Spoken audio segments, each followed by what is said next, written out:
Bismillahirrahmanirrahim. Assalamualaikum warahmatullahi wabarakatuh. Alhamdulillah. Innal hamdalillah nahmaduhu wa nasta'inuhu wa nastaghfiruh wa na'udzu billahi min syururi anfusina wa min sayyiati a'malina. May yahdihillahu fala mudhillalah wa may yudlil fala hadiyalah. Asyhadu an la ilaha illallah wa asyhadu anna Muhammadan abduhu wa rasuluhu amma ba'du. Alhamdulillahirabbil alamin.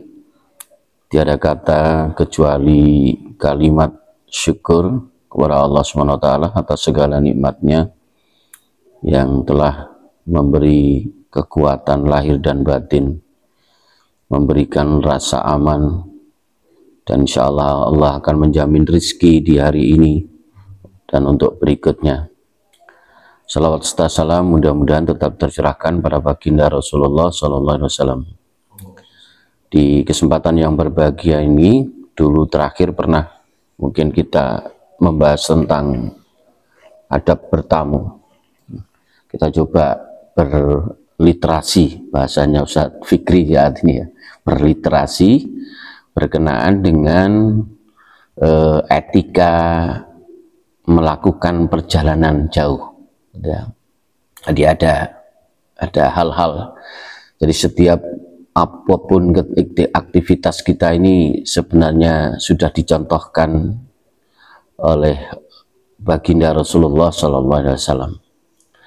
Jadi kalau kita seorang Muslim itu biasa ya, perjalanan jauh itu biasa kita sebut dengan safar, gitu ya. Ini mohon izin saat ini sedang safar. Safar artinya di sini adalah melakukan perjalanan ya, jauh ya, sebagai salah satu keharusan dalam hidup kita yang mau tidak mau mesti ya melakukan itu. Apalagi kita yang di perumahan ini rata-rata pendatang gitu ya. Tapi kayaknya orang-orang dekat sini aja ya yang banyak saja pendatang. Ustaz Fikri, Tulungagung, Lumajang, Pak Wahid, Malang sama Kediri, Pacitan, ya Pacitan. Saya Probolinggo, Mojokerto. jadi itu pasti gitu ya. Dalam 1 tahun itu mungkin bisa jadi 2 kali atau bahkan lebih.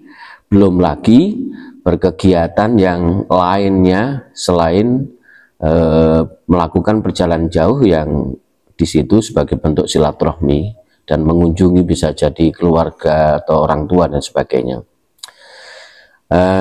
Jadi sama halnya mungkin pada saat seperti melakukan haji, umroh gitu ya, atau mungkin orang yang pegawai melakukan perjalanan karena dinas gitu ya, mencari ilmu atau mungkin perniagaan dan lain sebagainya, itu semua itu tergolong kewajiban dan semuanya itu mengharuskan perjalanan jauh yang kita sebut dengan safar tadi itu, yang mungkin sekilas sini nanti kita perlu ketahui. Yang pertama adalah hukum-hukumnya, hukum-hukum yang terkait dengan safar, dan yang kedua adalah nanti berkenaan dengan adab-adab, ya, adab-adab selama safar, mulai ya mau sampai nanti pulang kembali, gitu ya.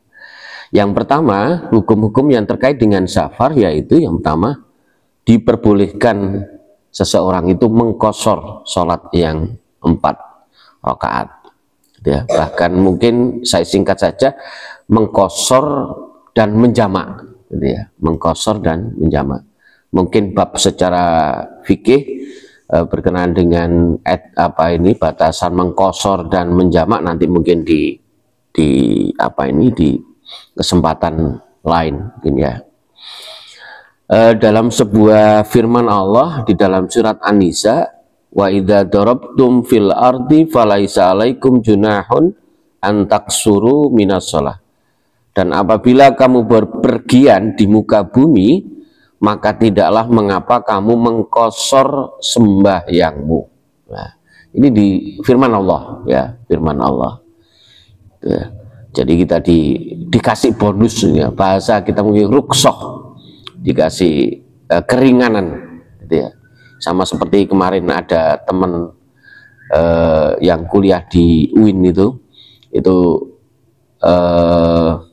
dari Bojonegoro. Saya dengarkan itu, ayo kita kita jamak qashar ya gitu ya, gitu.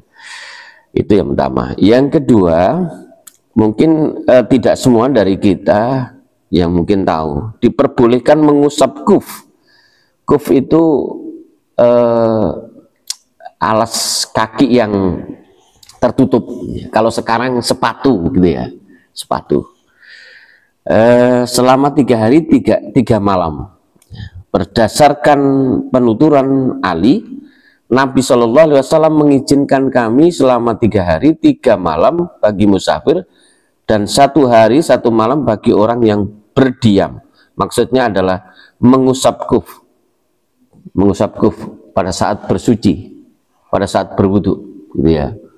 Itu dulu, itu ada pernah kejadian di sekolah itu ya.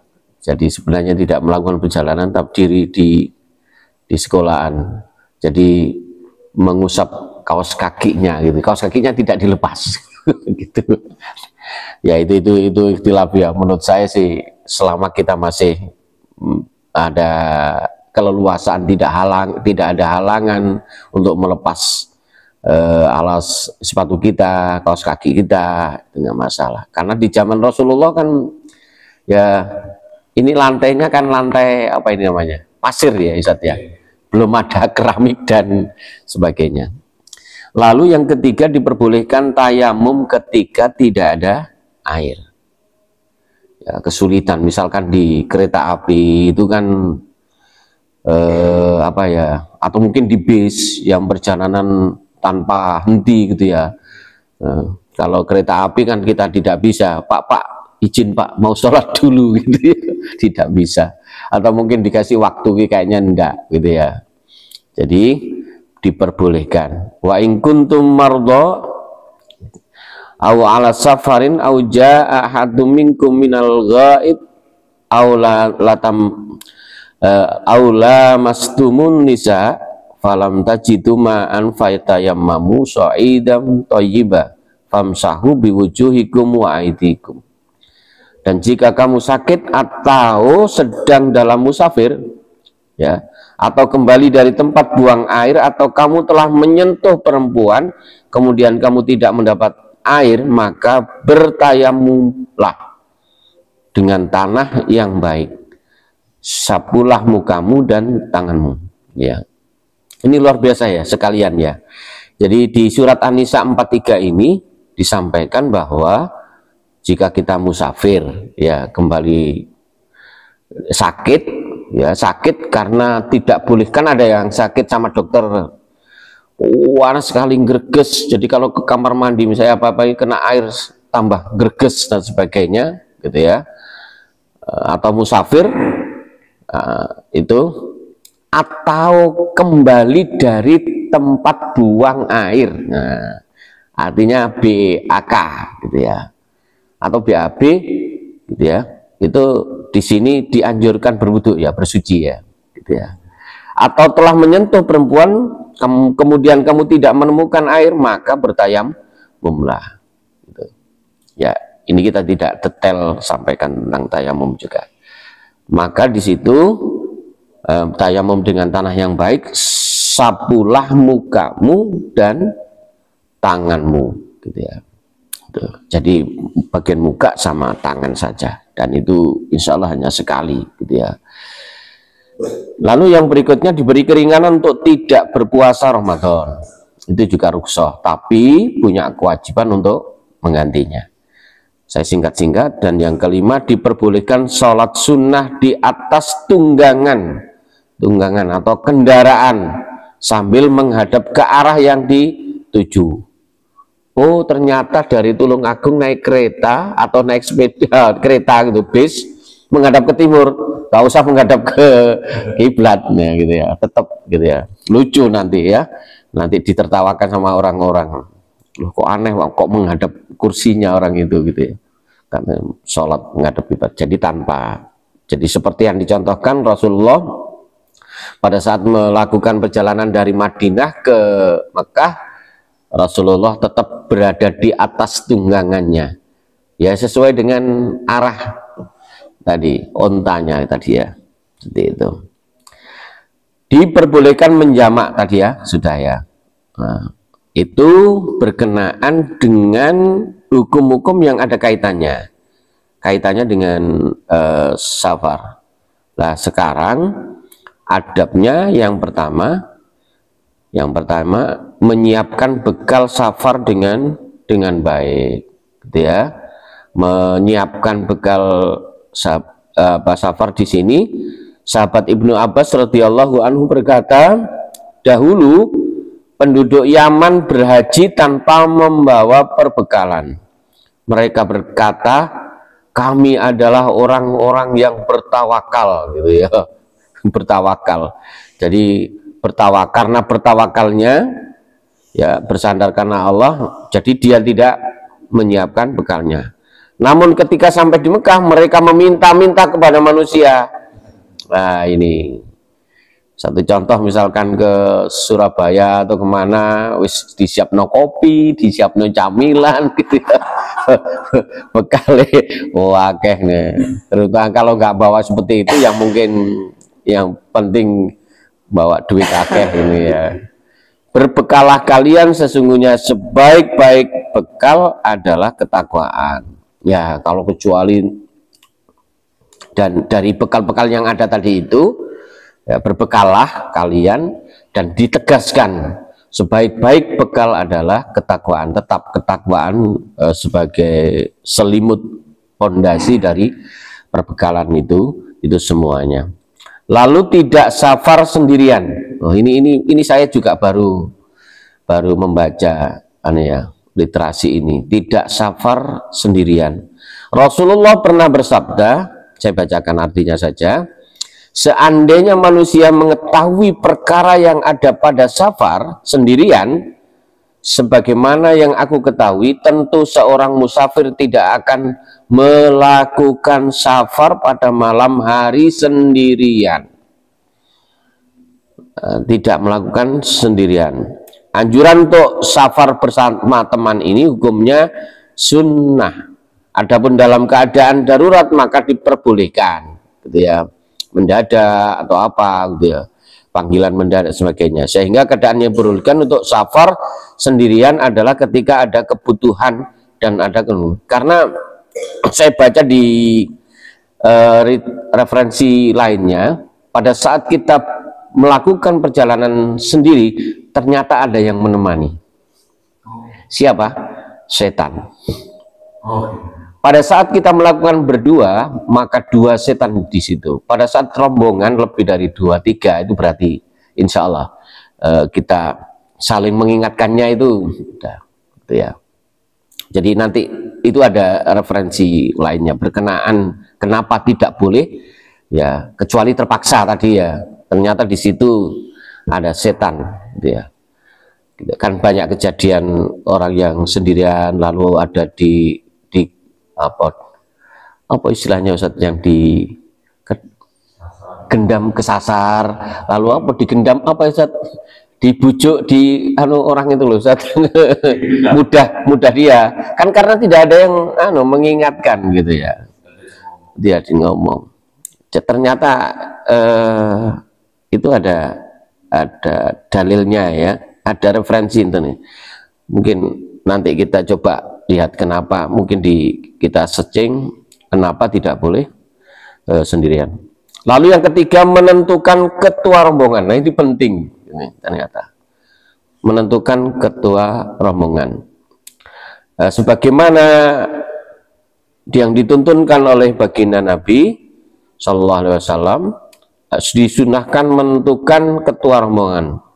Beliau bersabda, idza kharaja thalathata fi safarin fal yu'ammiru ahadahum. Jika 3 orang keluar dalam sebuah perjalanan, maka jadikanlah salah satu dari mereka sebagai pemimpin. Ya, sebagai pemimpin. Jadi ya supaya nanti kalau ada apa-apa gimana Pak? Ada yang menentukan, ada yang memutuskan gitu ya. Dengan musyawarah, dengan rembukan gitu. Yang keempat, memilih waktu terbaik untuk berangkat safar. Ini saya juga baru ini. Waktu yang terbaik ini meliputi hari dan jamnya. Sehingga setelah seseorang menentukan hari yang terbaik, ia menentukan waktu dan jam yang terbaik. Dan hari terbaik untuk safar gitu. Dahulu Nabi SAW senang untuk berangkat safar pada hari Kamis.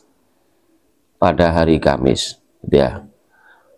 Kita nggak usah bertanya kenapa yuk hari Kamis. Ya bolehlah, boleh. Tapi paling tidak Rasulullah mencontohkan itu, gitu ya. Lalu waktu berkenaan dengan waktunya. Nah, waktu terbaik untuk safar yang terdapat 2 waktu, yaitu yang pertama waktu awal pagi. Hal di sini juga sesuai dengan doa Nabi, ya Allah limpahkanlah barokah untuk umatku pada pagi hari. Ini doa Nabi untuk umatnya, gitu ya. Lalu yang kedua waktu malam. Nah, karena Nabi juga pernah berdoa, hendaknya kalian safar pada waktu ad-duljah, yaitu akhir malam atau waktu malam, karena sesungguhnya bumi dilipat pada malam hari. Itu waktu, harinya hari Kamis, kalau waktu ya, kecuali kalau berbeda dengan yang mendadak tadi ya. Lalu yang kelima, berpamitan kepada keluarga atau teman yang ditinggal, gitu ya. Kalau kita ada WA ini kan enak, gitu ya, gampang sekali. Saya nggak sholat isya gitu ya. Itu kalau safar dekat ya. Tapi kalau biasanya, terutama mungkin tetangga, ya, tetangga. Pernah kejadian bapak tua dulu ya.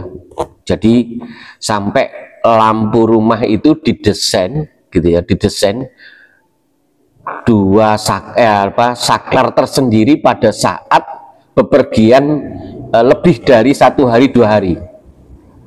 Jadi di dekat tetangganya pas, gitu ya. Jadi pada saat bepergian, gitu ya, bapak itu tetangga secara otomatis menyalakan. Ya etikanya harus berpamitan. Pernah lupa tidak berpamitan karena hidupnya sendiri di dalam rumah, khawatir ada apa-apa di dalam rumah, gitu ya. Khawatir sakit, khawatir apa, itu karena biasa dekat masjid, gitu ya. Nah, jadi itu perlu, gitu ya, perlu berpamitan dengan sekitar, terutama kalau kita bertetangga dekat sini, gitu ya. Kalau saya mungkin biasanya budi titip kucing, pakan manuk, pakan ayam, pakan gitu biasanya ya. Lalu saya singkat-singkat, sebenarnya ada dalilnya. Lalu berdoa ketika keluar rumah, bismillahi tawakkaltu 'alallah la haula wala quwata illa billahil aliyyil azim. Sebagaimana mungkin kalau kita berangkat ke sekolah, berangkat kerja, berangkat apa, itu doa itu yang kita bacakan ya. Lalu yang ketujuh, berdoa ketika naik kendaraan, itu pasti. Lalu bertakbir ketika melalui jalan tanjakan, bertakbir ya. Rasulullah bersabda, kunna idza sa'idna kabarna wa idza tazalna sabbahna. Sama seperti kita ini, Mas Najah, ini kan selalu ya selalu kalau naik tangga itu bertakbir, gitu ya. Seperti begitu juga kita tanjakan, bertakbir Allahu Akbar, gitu ya. Kalau turun subhanallah. Kalau di sekolahan saya itu ada tulisannya, Jadi atas, setelah itu Allahu Akbar. Nah, kalau ke bawah itu subhanallah. Sama seperti sabda Rasulullah ini. Seperti pada saat kita berkendara, gitu ya. Ya, ini. Lalu yang ke-9 memperbanyak doa, dan insya Allah doanya orang yang melakukan safar dalam kondisi safar itu salah satu waktu doa yang insya Allah dikabulkan, gitu ya. Gitu. Lalu dan di sini ada hadisnya ya. 3 doa yang pasti dikabulkan tanpa diragukan, yaitu doa pihak yang didolimi, orang yang didolimi. Yang kedua adalah doa orang yang sedang bepergian jauh, dan ketiga adalah doa orang tua kepada buah hatinya, orang tua kepada anaknya. Dan yang ke-10 memohon perlindungan ketika singgah di suatu tempat, misalkan. Jadi jangan mudah-mudah misalkan kebelet moro-moro wis ono pohon besar misalkan, gitu ya. Jangan dikira loh ya, jangan tidak ada penghuninya di situ. Ini dalil-dalilnya ada semuanya ya. Nanti mungkin bisa saya share linknya. Ya, segera kembali jika urusan telah selesai.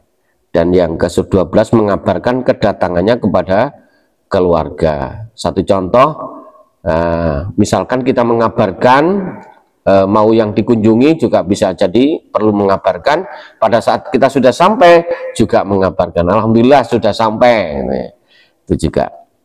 Lalu ada beberapa hal yang mungkin sunnah-sunnah, termasuk sholat 2 rakaat sebelum, atau biasa ada yang menyebutkan sholat safar Ustaz ya. Ya, sebelum berangkat dan setelah, ya berarti pada saat datang, seperti itu. Insya Allah itu mungkin